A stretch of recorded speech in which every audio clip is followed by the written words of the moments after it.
Bom dia, sou o Pedro Arthur Dias de Almeida, do segundo ano Clara Coralina, e vou apresentar um trabalho aqui de itinerário de História e de Geografia. Primeiramente, vou falar um pouco sobre a monarquia. Um trabalho sobre formas de governo, monarquia e república. Vou começar pela monarquia. A monarquia é uma forma de governo muito antiga. Nela, o chefe de Estado é um monarca, que é chamado de rei ou rainha, imperador ou imperatriz.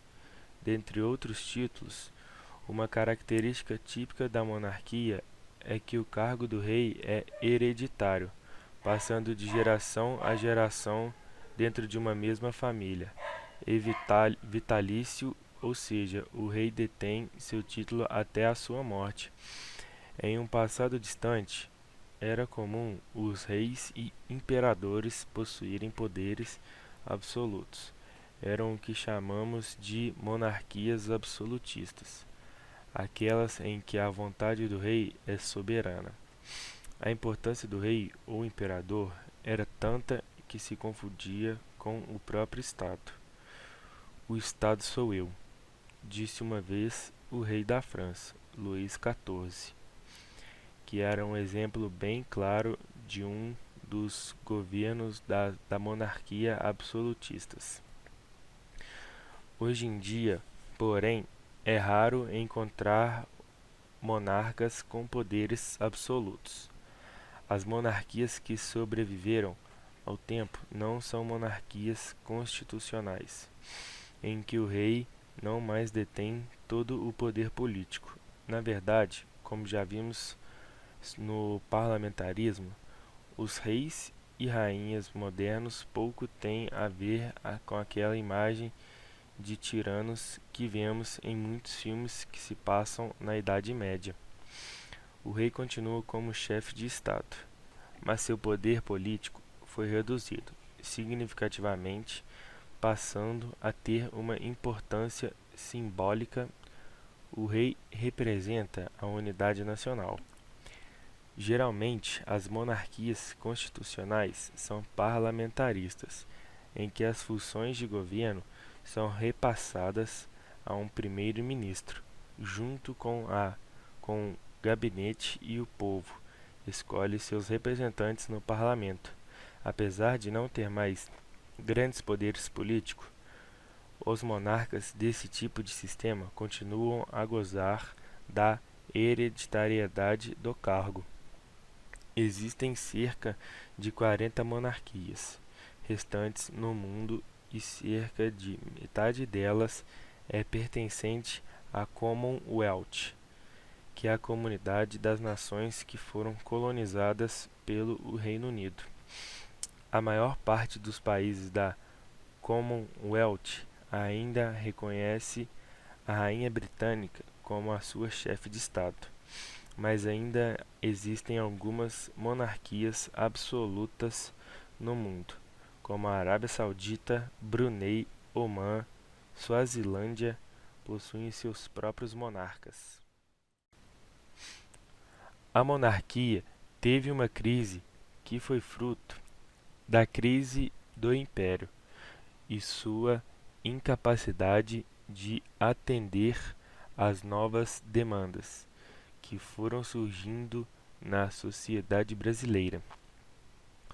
Essas insatisfações convergiram-se para o movimento republicano, que um tanto na base do planejamento e um tanto na base do improviso, realizou um golpe que colocou fim na monarquia no Brasil.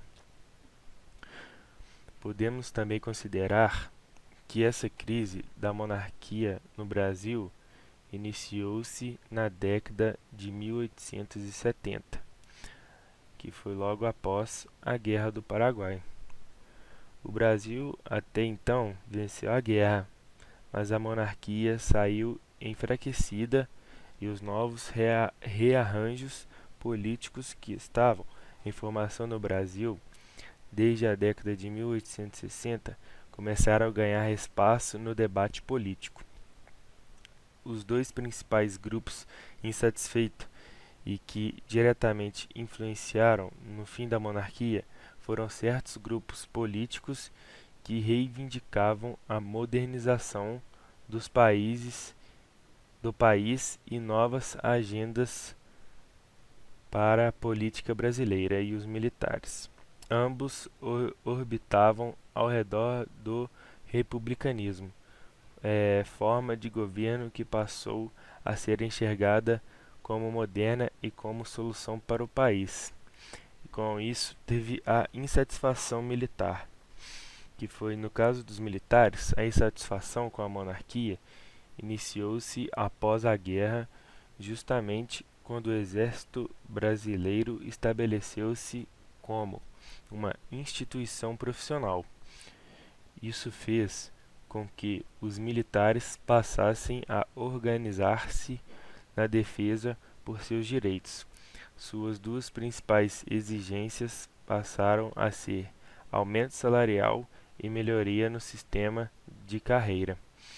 Os militares também exigiam para si o direito de manifestar suas opiniões políticas, uma vez que passaram a enxergar-se como responsáveis pela tutela do Estado.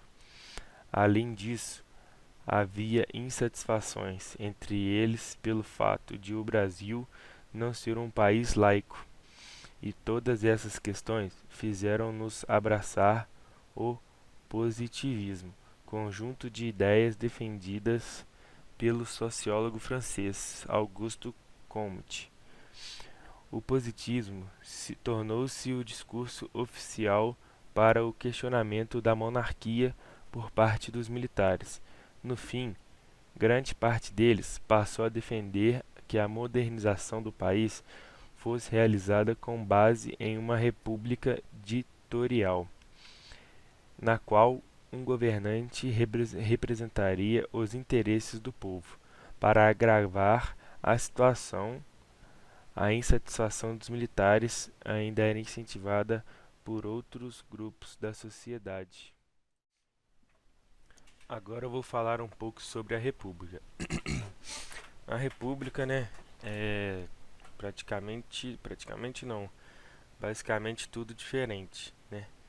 Na República, o cargo que acostumava ser exercido por um rei passa a ser exercido por uma pessoa escolhida diretamente pelo povo, geralmente chamado de presidente, às vezes também de primeiro-ministro no caso de repúblicas parlamentaristas. Normalmente, o presidente é, ao mesmo tempo, o chefe de Estado e o chefe de governo, exceto nas repúblicas parlamentaristas. O seu tempo no poder costuma ser curto e muito bem definido. Ele também não tem como transferir seu cargo para uma pessoa de sua família ou de seus círculos. Além disso, é na República em que estão mais claramente divididos os poderes executivo e legislativo, que são exercidos, respectivamente, pelo presidente e por um grupo de representantes do povo, chamado de deputados ou senadores. O presidente deve, deve executar os planos do governo, enquanto o cargo de elaborar e analisar novas propostas de leis recai sobre o poder legislativo. Também existem registros de repúblicas antigas, como as de cidade da Grécia Antiga e de Roma, mas elas tinham estruturas muito menores do que as repúblicas modernas. Estas começaram a aparecer no século de 1701, com o trabalho de filósofos como Voltaire, Rousseau e Montesquieu, com as revoluções americana e francesa, que acabaram por espalhar o ideal republicano mundo afora. No Brasil, tivemos um período de monarquia entre 1822, data da nossa independência, até 1889, quando foi proclamado a República. Essa é a forma de governo adotada até hoje no país. Resumindo então, a monarquia se caracteriza pela existência de um chefe de Estado cujo cargo é vitalício e hereditário. Ele pode ser o chefe supremo do país em monarquias absolutas, mas essas praticamente não existem mais. Ou pode ser um líder simbólico, como acontece na maioria das monarquias que ainda existem, que são as monarquias constitucionais. E, por outro lado, a República rejeita a figura do rei. O chefe de Estado é escolhido pelo voto popular, cujo a vontade é considerada soberana. Esse chefe de Estado costuma ser também o chefe do governo, mas seu mandato tem prazo delimitado e seu sucessor também deve ser escolhido pelo voto popular. O que diferencia, na monarquia para a república é que na monarquia o chefe de Estado se mantém no poder durante toda a vida, ou até abdicar. Já na república, o chefe de Estado é eleito democraticamente por um determinado tempo. Por isso, é um sistema bastante semelhante à monarquia constitucional, mas com troca de chefe de Estado após mandato de tempo definido. E como o Brasil passou da monarquia para a república? No Brasil, já vivemos um longo período de monarquia, por quase 70 anos, entre 1822 e 1889, sem contar que durante todo o período colonial estivemos submetidos à monarquia portuguesa. O período monárquico brasileiro foi iniciado pela Declaração da Independência em 1822, um movimento liderado por Dom Pedro I, curiosamente herdeiro do trono português e que se tornou o primeiro monarca brasileiro. Ele chegou a acumular os cargos de imperador brasileiro e português em um breve período em 1826, mas renunciou ao trono de Portugal em favor de sua filha, Maria II. Em 1831, 9 anos depois de se tornar o primeiro imperador brasileiro, Pedro I abdicou do trono em meio a uma grande reprovação interna de seu governo. Ele retornou a Portugal onde se desenrolava outro conflito político grave envolvendo a monarquia. O trono ficou para seu filho de 5 anos de idade, que anos mais tarde assumiria oficialmente o cargo como Dom Pedro II. Depois de crescido, Pedro II passou praticamente o resto da vida como imperador do Brasil, até que, no fim do ano de 1889, aconteceu o movimento político-militar que declarou o fim de seu reinado e a instauração de uma república federativa presidencialista no país. Mas como aconteceu este levante? O contexto político naquele momento não era mais favorável à monarquia brasileira, que tinha problemas com vários setores importantes da sociedade. Dos setores conservadores havia perdido apoio da Igreja Católica e de grandes fazendeiros. Estes últimos voltaram-se contra o imperador por causa da abolição da escravatura em 1888, que foi feita sem que os ex-proprietários de escravos fossem indenizados. Esse grupo ficou conhecido como republicanos de última hora. Por outro lado, grupos progressistas criticavam que a abolição da escravatura demorou muito a acontecer, o que minou a credibilidade de Dom Pedro II junto a esses grupos. E para piorar mais ainda as coisas, os militares também não estavam contentes com o reinado de Dom Pedro II. Isso porque eles haviam sido proibidos de se manifestar na imprensa sem autorização prévia do ministro da Guerra.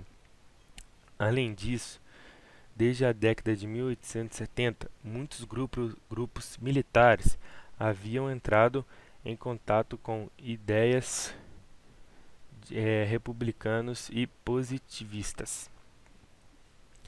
Esses fatores se somaram para que, na manhã de 15 de novembro de 1889, o Marechal Deodoro da Fonseca liderasse um movimento de tropas na cidade do Rio de Janeiro, que era a capital do Império. O inusitado da história é que Deodoro, que viria a ser o primeiro presidente da República Brasileira, era monarquista, e ao que indicam cartas que ele enviou na época, agiu para destruir Dom Pedro II, por motivos pessoais. No dia 14, ocorreu um falso boato de que o imperador nomearia o primeiro-ministro Silveira Martins, com quem Deodoro não se dava bem graças à disputa por uma mulher. O movimento republicano destituiu os principais ministros do governo à tarde do dia 15. O republicano José do Patrocínio oficializou a derrubada do Império com a redação da Proclamação da República dos Estados Unidos do Brasil. O imperador, que estava em Petrópolis no dia 15, foi informado oficialmente do golpe republicano no dia seguinte. As ordens foram para que ele e a família se exilassem na Europa, o que ele concordou em fazer sem resistência.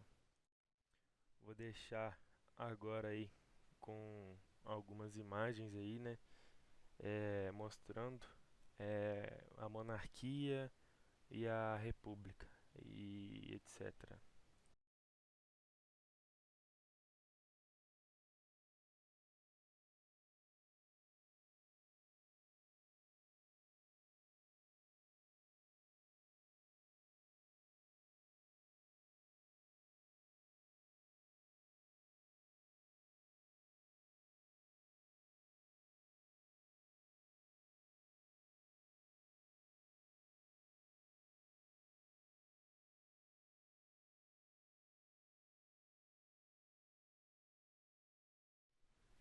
E a minha conclusão é que, né, eu acho que a melhor coisa que fez foi ter saído de uma monarquia, né, que o nosso país saiu de uma monarquia e foi para uma república, porque senão, né, ia ficar sempre na mesma coisa, né, só aquela família mandando nas coisas, eles colocando as regras deles e tal, querendo que tudo fosse do jeito deles, ia ser aquela bola de neve, né. Então a minha conclusão é essa, que a melhor coisa que fizeram foi deixar em república, né, do jeito que tá, colocar uma pessoa para governar aí o nosso país por um certo tempo, né, para ver se ela vai ajudar ou se ela vai piorar, e é isso, né, se ela piorar, a gente tenta, né, colocar outro no lugar, faz a votação, tudo certinho, ou se ela, né, só agregar com o nosso país, só melhorar, a gente deixa ela. A minha conclusão é essa aí.